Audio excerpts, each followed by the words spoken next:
Hello, and welcome to week 8 of our regional report out calls. And this is February 2nd, Groundhog Day. Unfortunately, the groundhog saw a shadow.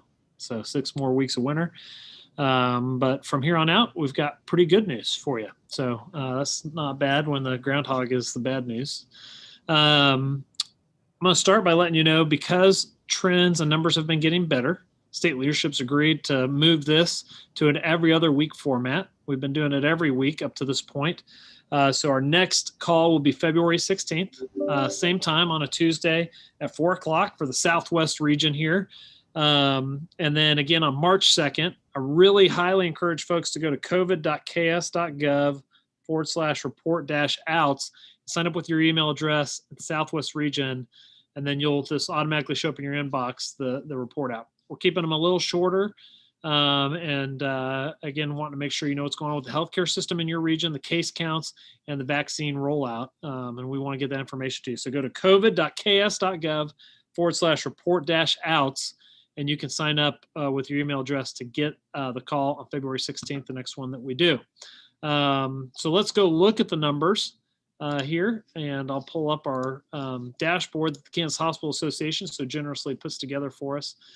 So you can see here, February 2nd, Southwest Kansas. No hospitals reporting critical staffing shortages. Again, critical is the key word. Still asking a lot of our frontline workers. They're stretched and have been stretched for some time, but it's nice that we're not in the critical territory that we had been, just a month ago. Coming and looking at the number of COVID patients. So we're at 23 COVID patients in the Southwest hospital system. That is down from 29 a week ago. But looking back 3 weeks, that number was 55. And what I'm hearing consistently across hospitals across the state is a lot of them are about 40 to 50% the number of COVID patients from where they were at their peak. So those numbers are going in the right direction. Number of ICU COVID patients were at 4. Last week we were at 6. And the number of ICU beds available at 5 or 25% for the region. We're seeing more capacity opening up across the state. Good story here. Similar story in Northwest Kansas. So Western Kansas getting off that peak in November. Case counts continuing to go down here, which is nice to see that with a 1 in front of it again, 190. The positivity rate for Southwest Kansas dropped to looks like 5.48%. That's 2 weeks in a row here in the 5% range, between 5 and 6% of positivity rate. So good numbers overall coming out of Southwest Kansas. Just so you know, from the state's perspective, when you roll it all up, we're at the lowest positivity rate that I've seen since the end of September, which is 6.4%. And our case count per day, we were averaging around 2,500 cases a day during the peak. We're down to 650-ish a day as a state. So good numbers there. While I have this up, I'm going to flip over to the vaccine website. We've talked about this. KDHE putting together kansasvaccine.gov. When you click on data and just find my vaccine, they're rolling that out tomorrow. That's also worth exploring. But when you click on data, you can see this number here, percent of Kansans vaccinated. That was 4.5% last week, 6.4% this week.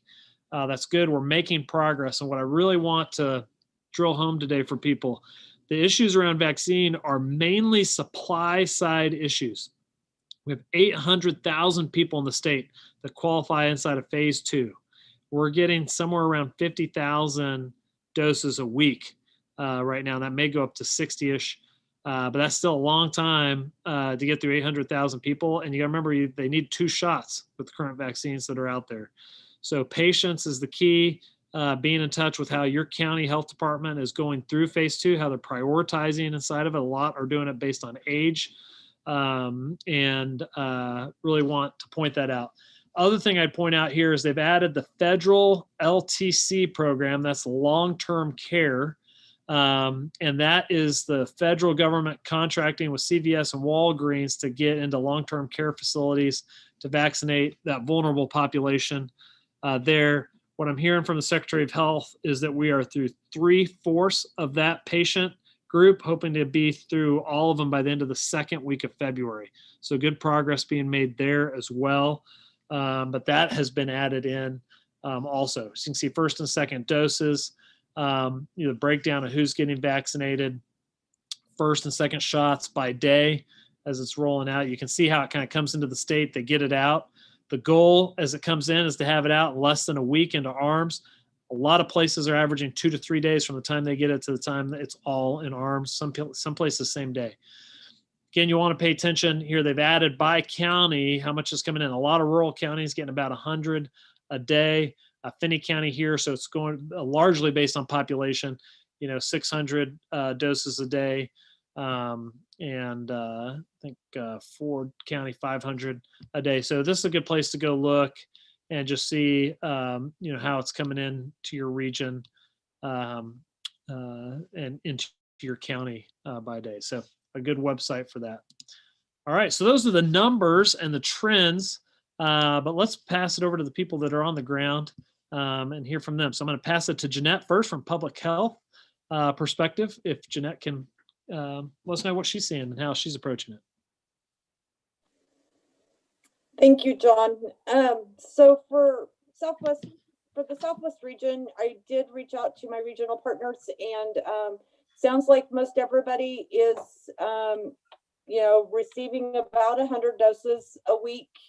For the smaller counties, like you reported, Ford County, Finney County, because they have a larger population, they're getting, more vaccine than smaller counties.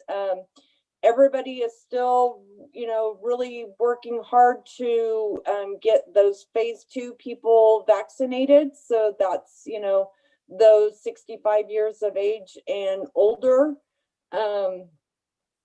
The people with high risk health conditions that, put them at higher risk for having complications for COVID. We're trying to get those people vaccinated too. And then also, there was some healthcare professionals that were maybe a little bit reluctant to get doses with that phase 1. So now that they've seen that other people are vaccinated and not had any complications from it, we've got a few more healthcare professionals that are stepping up and wanting to be vaccinated. So, health departments are adding them to their list and getting them vaccinated as soon as possible. So, like you said, we get about 100 a week, and most for Hodgman County, we have a list, and usually within a week that 100 doses is spoken for. So we schedule those for the next week, and just hope that the vaccine continues to come in the way it is. So yeah, and the hope is that they'll be able to begin to distribute more. But for and right now, just I'll point out too, folks like Jeanette who are making plans and hard working, want to get it out in arms. They've only been getting 1 week's notice, even at best, to how many vaccine they're going to get. The hope here in the future, as the federal government's beginning to get their act together on it, they'll be able to give us 3 weeks of forecasting out. So then the groups that are trying to get the vaccine into arms can begin to communicate that far out. As the supply goes up, they'll be able to get into more arms and move through phase 2 a little more quickly. So yeah, Jeanette, thanks for what you guys are doing. Yeah, thank you. Yeah, let me pass it over to Mary from the hospital perspective. Thanks, John. Good afternoon. My name is Mary Adam. I'm the director of the Pioneer Health Network based in Garden City. I'm representing 18 counties and 18 hospitals in Southwest Kansas today. John covered most of the statistical information on the dashboard. There's just a few areas that I wanted to highlight. The number of cases, they are down. Our positivity rate in Garden City and Finney County is the lowest. It's 10%. It's still very high, but that's the lowest it's been in months. So that's a good thing. Kind of trying to find out how the staff is getting vaccinated in our area. And It ranges from, in our hospitals, from about 40% to almost 70% in various different hospitals. Those percentages of not being vaccinated are probably due to some hesitancy on the part of some still, and waiting for the vaccine to come in for phase 2, and maybe they can get it on the second round when they get some more in. Some of our facilities started administering that second dose to staff this week, so they're working on that. Here in Finney County, we just began our phase 2 immunizations this week. They are working with St. Catherine Hospital and Genesis Clinic, and they're administering them at the fairgrounds, and that's by appointment only. So that's a good thing. We're getting started, getting our community vaccinated. The administration of vaccines in our area, it's dependent on each county, as we've said before, and from what I can tell, there's some like Finney County where the hospital and the county health department is working together with a clinic. There's others where I had one hospital that said that the county's administering it to organizations and companies, and the hospital is doing individual vaccinations. And then there's some where county health is just doing it all. So it's just a mixed bag. A lot of it has to do with population, I'm sure, and the need for collaboration between the larger institutions to get out a larger number of vaccines. Something I saw of concern on our dashboard this week, that our number of cases is down, but our number of deaths is up. We are finding treatments for our COVID patients, and thank goodness they are staying out of hospitals, but the ones that are in the hospitals, the number of deaths almost doubled this last week, even though our numbers of COVID patients being diagnosed was down. I learned today, I've heard this on the news, but the Kansas Hospital Association has a weekly COVID call, and they had a representative from KDHE on the call today, and he was speaking to the concern of the state on Kansas being on the lower end, the lowest 10 of hospitals who have reported that their doses in the hospital have been administered. They have a program called WebIZ that you have to report every dose that is administered in the hospitals.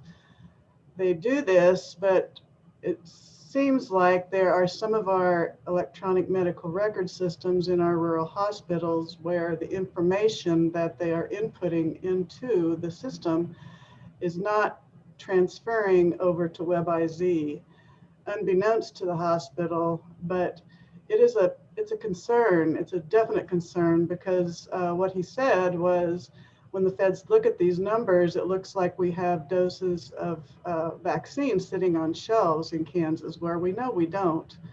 But that could result in the feds giving us less vaccine in their future shipments. So KDHE is working this week. They are working directly with the hospitals that need the help in getting their reports in and getting those technical problems fixed. It's just one more thing that our hospitals and our staffs have to deal with. Reporting has been so burdensome and so overwhelming for our hospitals, but this is something that is of a lot of importance, and we need to get it fixed. So hopefully with the help of KDHE, we'll have those numbers rectified by the end of the week. I think that's it, John, for my report. That's good, Mary. Yeah, and I appreciate you bringing up, the deaths increase. I mean, though the numbers are getting better, it's not a time to let up. Like, still get tested if you don't feel well. Keep up the mitigation efforts. We're beginning to hopefully enter the late innings of this, and it's not the time to let go or to ease up. We're getting our are most vulnerable vaccinated, but it's going to take weeks to get that done. And so if we can remain vigilant, hopefully we can save lives. So thanks for bringing that up, Mary. I'm going to share a screen. Dr. Watson from Cheyenne Mountain Health, who's usually with us, has shown us, this before, but it's the capacity availability inside the hospitals in Kansas.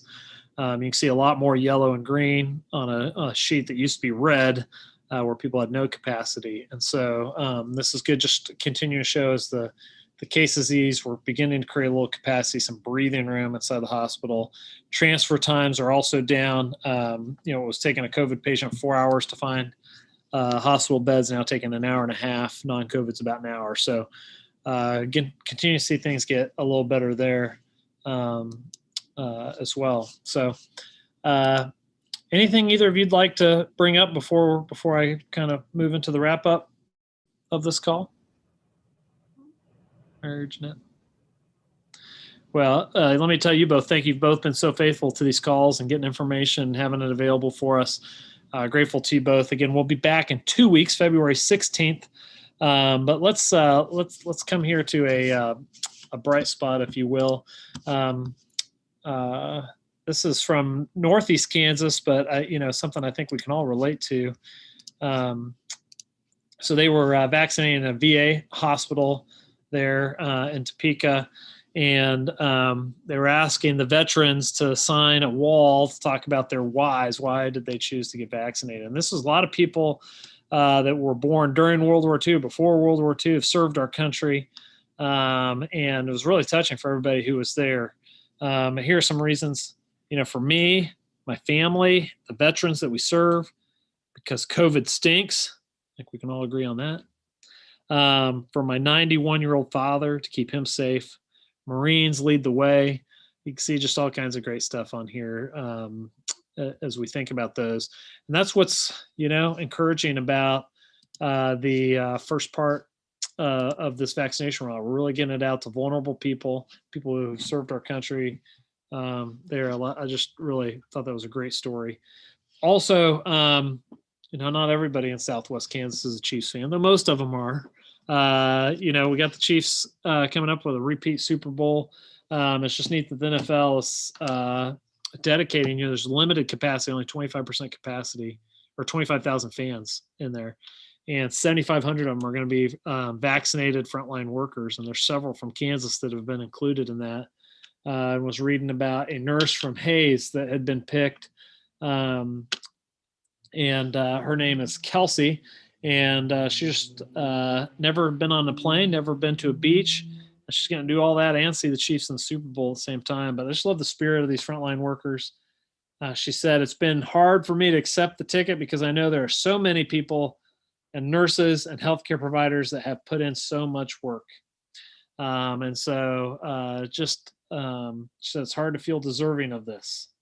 I'm glad to see some frontline workers getting the recognition.